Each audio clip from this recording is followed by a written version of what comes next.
Con todos ustedes, Fernando García Mercadal.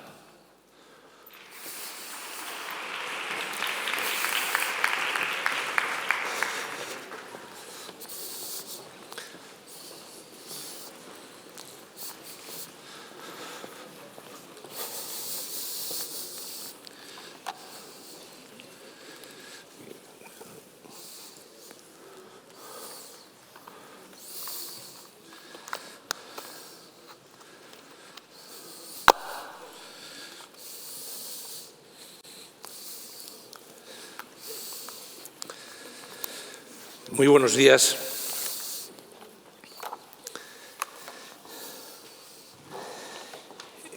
El filósofo francés André Comte ha dejado escrito que el protocolo es una cosa pequeña que permite conseguir otras grandes. No puedo estar más de acuerdo. Siempre he pensado que tanto en el ámbito de las relaciones privadas como en el de las relaciones institucionales, los ritos y cortesías sociales son un valioso activo que, sabiamente administrado, puede contribuir enormemente a mejorar la convivencia y a reconducir toda clase de conflictos en favor del orden establecido. Los modales aparentemente intrascendentes, lo que podríamos llamar rituales menores o cotidianos, un saludo, un brindis, un pésame, una felicitación, salpimentan la vida diaria y juegan un papel decisivo en la conformación de los espacios de sociabilidad. Por su parte, las colectividades y las administraciones públicas son entidades abstractas necesitadas de símbolos y ceremonias que las identifiquen y que refuercen entre los ciudadanos el sentimiento de solidaridad y pertenencia. Discrepo, por tanto, de la visión reduccionista de la cortesía, el civismo, la buena educación y las ceremonias y ritos sociales como expresión de viejos y anticuados privilegios, simples instrumentos al servicio del orden político o coerciones que los poderes fácticos imponen a los individuos. Los intercambios simbólicos públicos y los intercambios simbólicos privados están estrechamente ligados entre sí e interactúan mutuamente. Si las autoridades y personas que desempeñan cargos y responsabilidades de gobierno no dan ejemplo de cortesía y buenos modales, estarán trasladando a la ciudadanía un pésimo ejemplo que será imitado por muchos. Y a la inversa, si los ciudadanos tienen moldeadas sus conciencias por el señuelo de los nuevos paradigmas culturales pretendidamente liberadores y ajenos a todo código de conducta, será muy difícil que los políticos se sientan compelidos a valorar estos asuntos en sus actuaciones y programas de gobierno. En vaqueros, deportivas y camisa remangada, con las axilas sudadas en las audiencias de la zarzuela y con smoking en la alfombra roja de la Academia del Cine. Este parece ser el doble rasero de protocolo institucional y personal y las fórmulas nuevas y audaces que algunos políticos consideran adecuados para los tiempos presentes. Porque hay que admitirlo, las formas de toda la vida están en decadencia. Me refiero a las reglas de educación y de etiqueta, las cortesías en las relaciones interpersonales, los cánones en el vestir o las maneras de dirigirse a las autoridades o personas de más edad o con profesiones más encumbradas. Muchas personas hacen continuo alarde de su insubordinación hacia las buenas maneras como expresión civilizadora, de parecido modo a como se rechazan muchas veces la ortografía y la corrección gramatical en el plano lingüístico, como manifestación adusta de un subjetivismo exacerbado. Como si desterrar las liturgias tradicionales, acudir despeinado sin afeitar a cualquier acto social o colocar los pies sobre el asiento en el autobús fueran gestos de libertad y autodeterminación personal y no burda expresión de un individualismo aciago que se ha revelado destructor de los lazos sociales auténticamente comunitarios. Mundo estandarizado y garbancero, sin misterio ni teofanías trascendentes, en donde ya no hay lugar para gestos de respeto y cordialidad tan sencillos y fáciles de ejecutar, como escribir de puño y letra una carta de agradecimiento, confirmar la asistencia a un acto o una invitación, quitarse la prenda de cabeza en el interior de un edificio o de una iglesia, o ceder la puerta o el asiento a una mujer embarazada o a una persona mayor o discapacitada. El escritor Arturo Pérez Reverte asegura que la educación, la cortesía, las buenas maneras son la única forma de hacer soportable la ingrata promiscuidad a que nos obliga la vida. ¿Qué está sucediendo para que los malos modales y la pésima educación no dejen de crecer? ¿Por qué conceptos como civismo, respeto, autoridad, vergüenza, pudor, decoro, honor y rectitud son hoy para una significativa parte de nuestros compatriotas insoportablemente reaccionarios? He querido comenzar mi ponencia sobre los símbolos políticos del ceremonial del Estado con una reflexión sobre las etiquetas y cortesías en las relaciones particulares, porque unos y otras están, como he dicho, íntimamente relacionados y porque existe también un evidente paralelismo en el actual declive que padecen ambos universos culturales. Pero centrémonos en el título de mi intervención. La nación se representa, se expresa, se une y se enfrenta a través de los símbolos políticos. Las necesidades y contingencias humanas son suturadas simbólicamente en el poder legitimador de los escudos, himnos, banderas, premios y distinciones y otros signos fundantes de nuestra cultura que refuerzan el imaginario colectivo, dando coherencia interna a las instituciones y ofreciendo a los ciudadanos una sensación de protección y continuidad. Se afirma a menudo que el protocolo oficial tiene una razón de ser primordialmente funcional y práctica: llevar a buen puerto el acto o ceremonia programados. Pero el cuidado de los símbolos nacionales y de las ceremonias oficiales ofrece otro aspecto muy revelador. Aportan a la vida pública dos valores intangibles, pero no por ello menos importantes: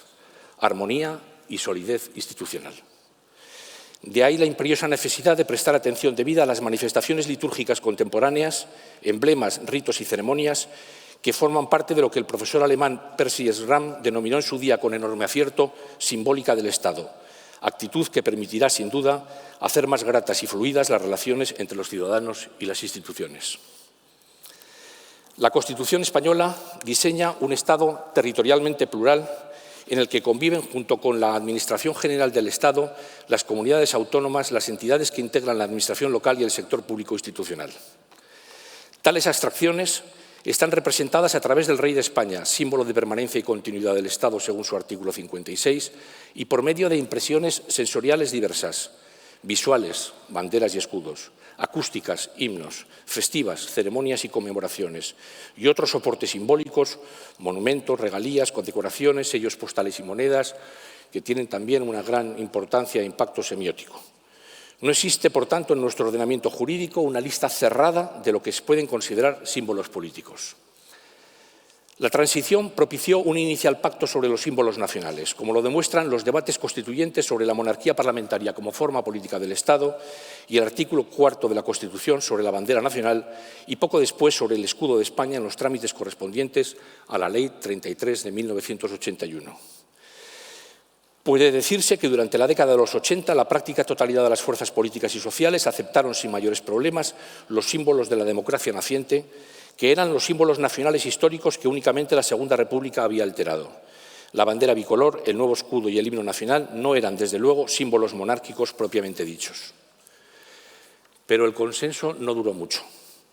Entrada la década de los 90, los sucesivos gobiernos de la Moncloa empezaron a minusvalorar los elementos integradores de unidad y a favorecer los de diferenciación autonómica y nacionalista.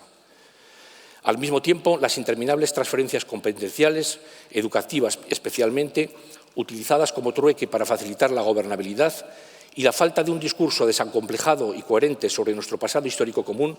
contribuyeron a socavar la cohesión nacional. El hechizo de la diversidad acabó contagiando a todas las ideologías y partidos políticos y permeabilizó la producción normativa del Estado en su conjunto. Y muy pronto comenzó el ajuste de cuentas simbólico. La victoria del zapaterismo en las elecciones generales de 2004 y la ley de la memoria histórica, dando cobertura jurídica al repudio de los valores integradores que inspiraron la transición y a la idea de una España líquida y deconstruida, constituyen un punto de inflexión en todo este proceso, coincidente con el llamado Plan Ibarretxe y la radicalización de las élites nacionalistas catalanas. La emoción patriótica colectiva y la exhibición de la bandera nacional en las calles solo resurgirán esporádicamente con motivo de algunas celebraciones deportivas, como los triunfos del equipo español de fútbol en la Eurocopa de 2008 y en el Mundial de 2010.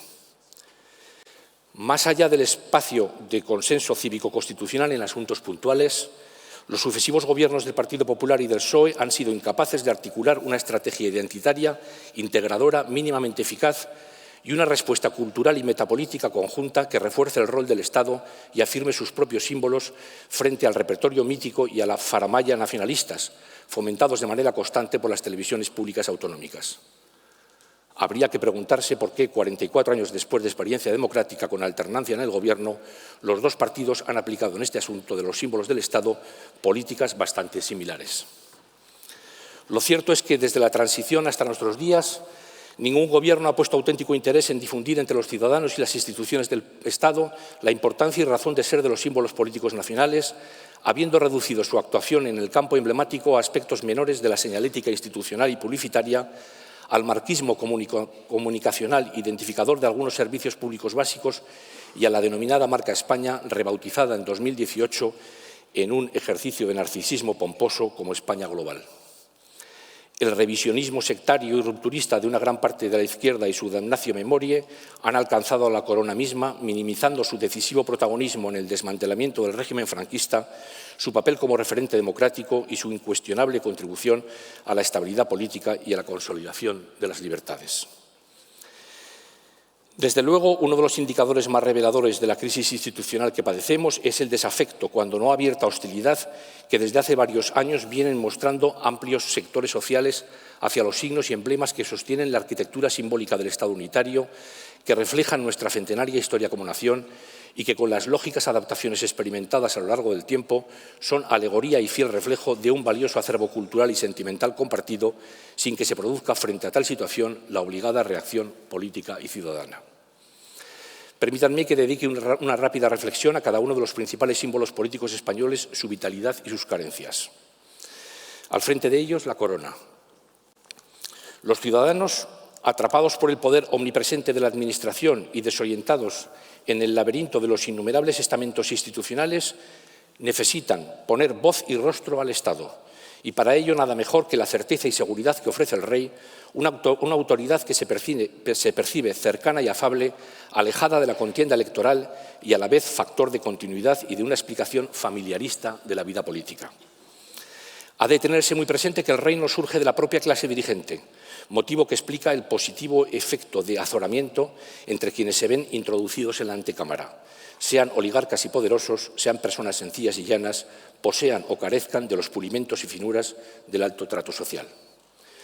El gran peligro que acarrea la sobreexposición mediática de la realeza es que la institución acabe contaminada por la banalidad, la distracción y la falsa espectacularidad que se ha apoderado hoy de las redes comunicacionales. No es nada fácil, desde luego, mantener el porte majestático en toda clase de situaciones si tenemos en cuenta la proliferación de fotos y selfies y el constante acoso de paparazzi, micrófonos y cámaras. Aunque las leyes atribuyan al rey la condición de símbolo del Estado y le asignen unos cometidos de aliento, sugestión y entereza, reveladores de una especial relación afectiva y psicológica con los ciudadanos,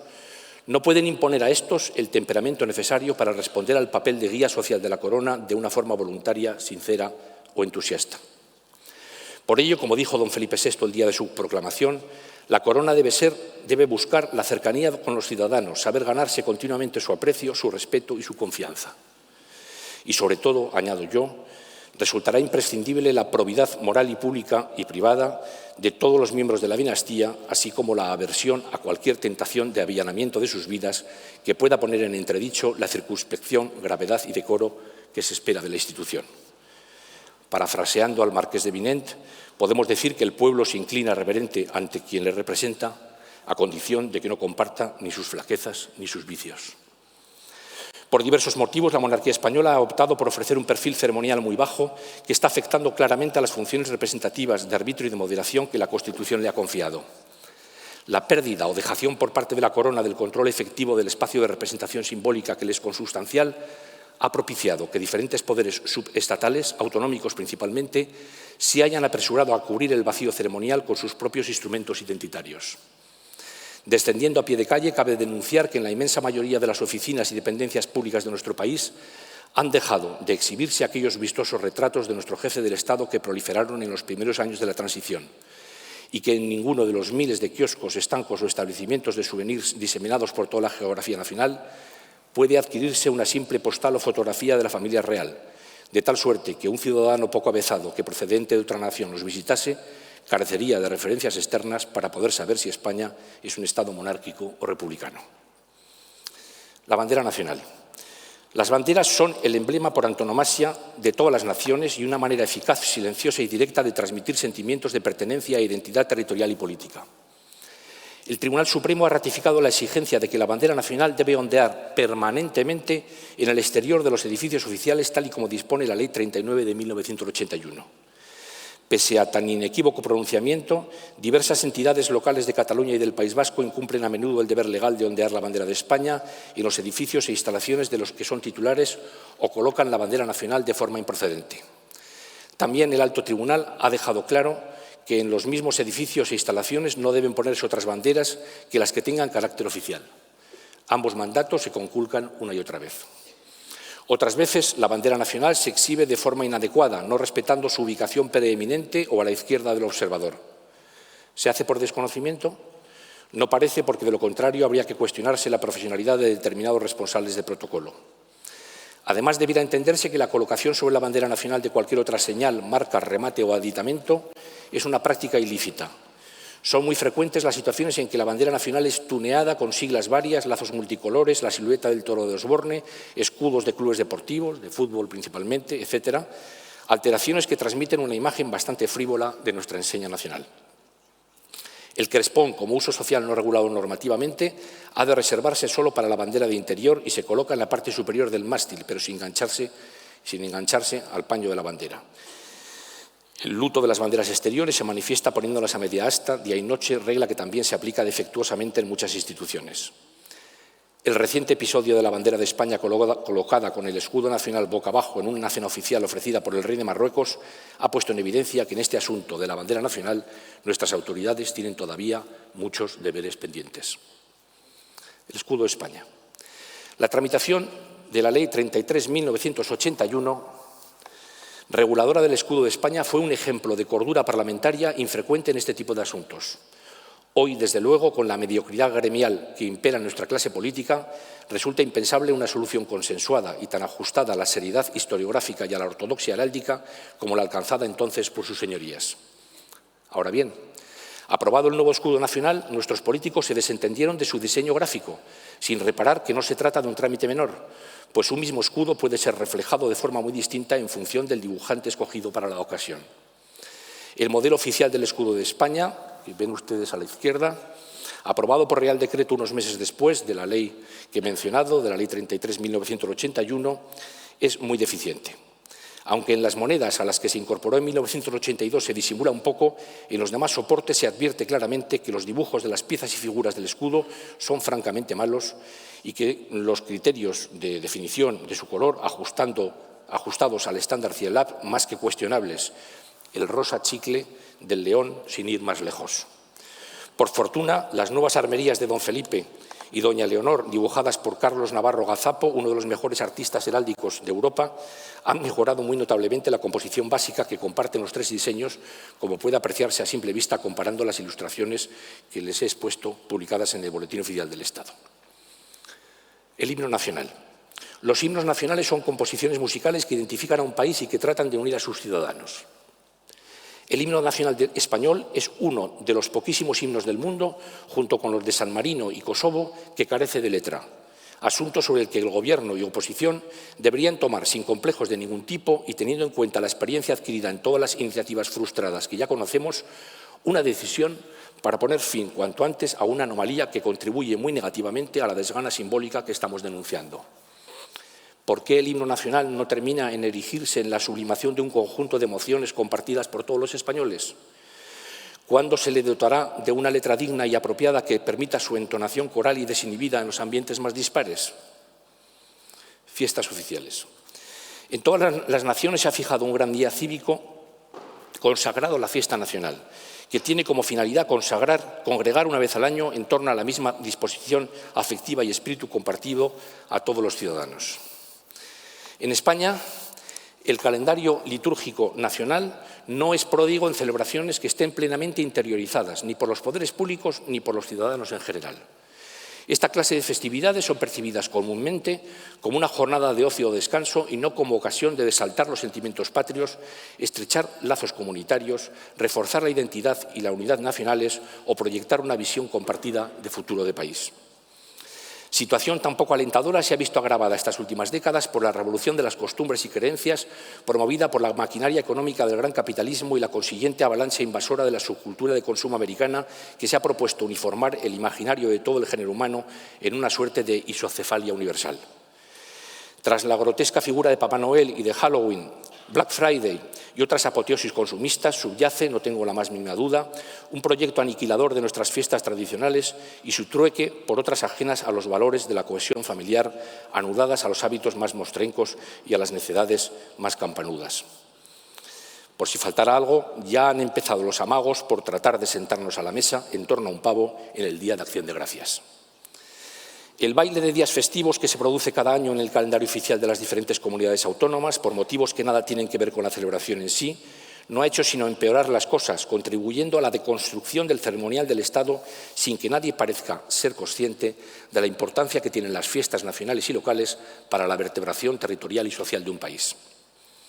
Una de las consecuencias más claras de esta situación es la trivialización de los actos institucionales. Lo que hoy se cotiza como celebraciones conmemorativas o fiestas oficiales carece por completo de solidez argumental en su sentido político e histórico. Se trata en la mayoría de los casos de ficciones colectivas diseñadas específica y metódicamente como espectáculos de masas con los criterios de mercadotecnia propios de una compañía mercantil. Resulta obvio que las funciones representacionales del Estado, al subordinarse a la lógica del consumo y del mercado y compartir tramoya, formatos y puesta en escena con otras iniciativas de carácter particular, han visto debilitados sus contenidos de orden institucional y su eficacia simbólica y ritual. Las precedencias protocolarias han sido motivo históricamente de engorrosos conflictos. Los desencuentros en la aplicación del Ordenamiento General de Precedencias desde su aprobación por Real Decreto de 4 de agosto de 1983 han sido y son frecuentes. La polémica suele venir provocada por la propia complejidad de la norma y las encontradas interpretaciones a que se ven sometidos sus preceptos relativos a la presidencia de los actos y al orden de prelación de las autoridades concurrentes a los mismos. Descubrimos cada día múltiples ejemplos, a todos los niveles, en los que el protocolo es atropellado una y otra vez. Invitaciones muy mal redactadas, líneas de recibimiento absurdas, ordenaciones de autoridades incorrectas, presidencias equivocadas, como ha denunciado Carlos Fuente en numerosas ocasiones, cortesías de cesión e impuestos impropias, evidencian que efectivamente la normativa protocolaria se aplica muchas veces según las ocurrencias del organizador. Como pone de relieve el libro de estilo del periódico El País, en los actos oficiales casi siempre son más noticia las ausencias que las asistencias y más la alteración que el cumplimiento del protocolo. Debería acometerse sin demora la reforma del Ordenamiento General de Precedencias para adaptarlo a las profundas modificaciones en la estructura del sector público español que se han venido introduciendo desde el año 1983. Han pasado ya 7 años desde que la disposición final 16ª de la Ley 40/2015 de régimen jurídico del sector público habilitase al Consejo de Ministros para definir, mediante Real Decreto, las precedencias en los actos oficiales. Este Congreso Internacional de Ceremonia y Protocolo me parece una ocasión de oro para recordar al Gobierno que tiene, también en este punto, una asignatura pendiente que cumplir. Lugares de la memoria. En los años 80, el historiador francés Pierre Nora acuñó la noción lugar de memoria para designar los espacios públicos donde se cobija y cristaliza la memoria de las naciones. Para nuestro análisis he escogido 2 espacios que deberían constituir una referencia inexcusable del Reino de España y que lamentablemente hace mucho tiempo que han dejado de ser representación material de la nación: el Panteón de Hombres Ilustres y el Monumento a los Caídos por España. El Panteón de Hombres Ilustres, en la práctica cancelado, situado en las proximidades de la estación de Atocha, es un ejemplo de desidia y abandono difícilmente justificable. El monumento a los caídos por España, llamado antes de 1985 Obelisco a los Héroes del 2 de mayo, tampoco ha corrido mejor suerte. Reinaugurado por el rey Juan Carlos I y homologado a los numerosos memoriales levantados en todo el mundo con carácter de símbolo nacional y que toman frecuentemente el nombre de tumba al soldado desconocido, el monumento y la ofrenda anual prevista inicialmente fueron muy pronto desterrados al olvido como iconos de la memoria ciudadana. Las monedas y los sellos postales son reflejo de la sociedad en la que circulan y nos ponen en contacto con la mentalidad y escala de valores imperantes en ella, con la forma del Estado y sus instituciones y con otros muchos indicadores de relevancia cultural y artística. Quizás porque las usamos a diario no reparamos en lo fachosas que son la mayoría de las monedas con que habitualmente compramos el periódico o pagamos un café. Y si repasamos cualquier catálogo de monedas españolas de las 2 últimas décadas, podremos apreciar cuán fatuos e inanes son muchos de los asuntos y efemérides y, sobre todo, los diseños que inspiran las llamadas acuñaciones conmemorativas y de colección. Como es sabido, a resultas del efecto sustitutivo de las comunicaciones electrónicas, el uso de los servicios postales es cada vez más reducido.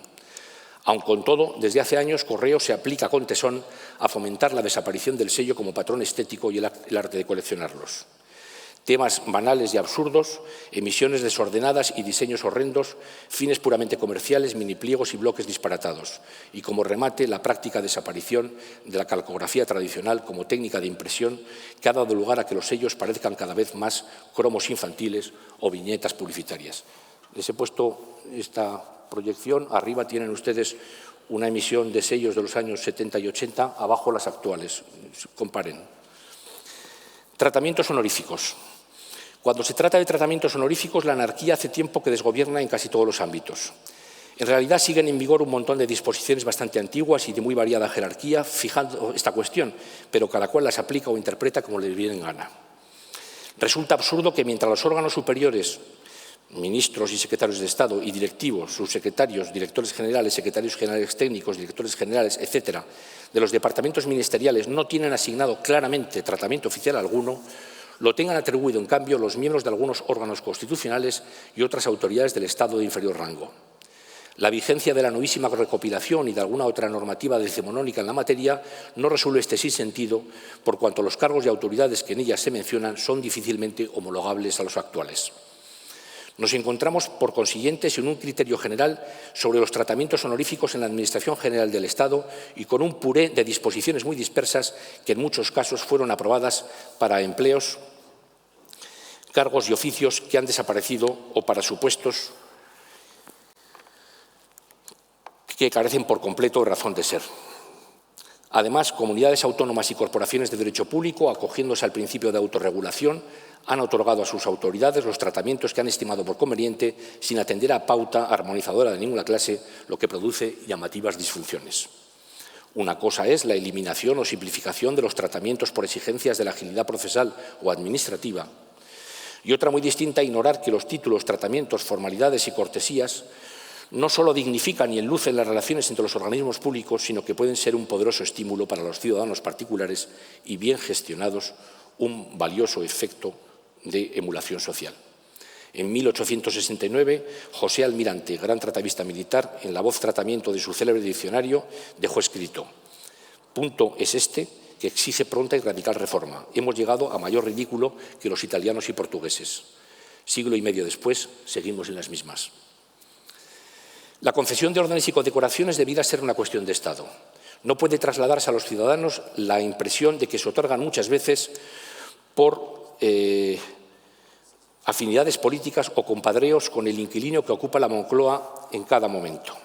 Para ello, nada mejor que vigorizar la presencia de la corona en este tipo de asuntos y que fuera el propio rey de España el que presidiera la ceremonia de imposición de las insignias de todas las órdenes y condecoraciones civiles nacionales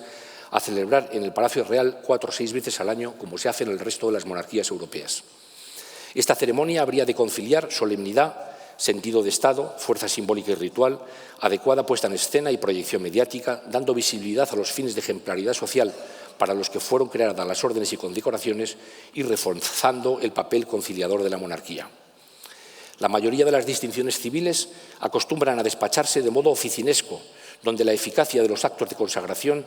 ha sido sustituida por la asepsia burocrática de la publicación de la resolución de confesión en el BOE o el simple traslado a la de la misma al premiado mediante un desaguado escrito administrativo acompañado a veces de un título o diploma estampados muy pobremente o con dudoso gusto. Urge la elaboración de una norma de cabecera que, sin perjuicio de los reglamentos particulares de cada una de las condecoraciones, sancione con visión integradora los grandes principios rectores del derecho premial y simplifique nuestro sistema de distinciones honoríficas, reduciendo el elevado número de órdenes y condecoraciones civiles actualmente existente, manteniendo las más antiguas o prestigiosas, de modo que los méritos o conductas dignos de reconocimiento, sea cual sea el ámbito en el que se produzcan, no queden sin recompensa.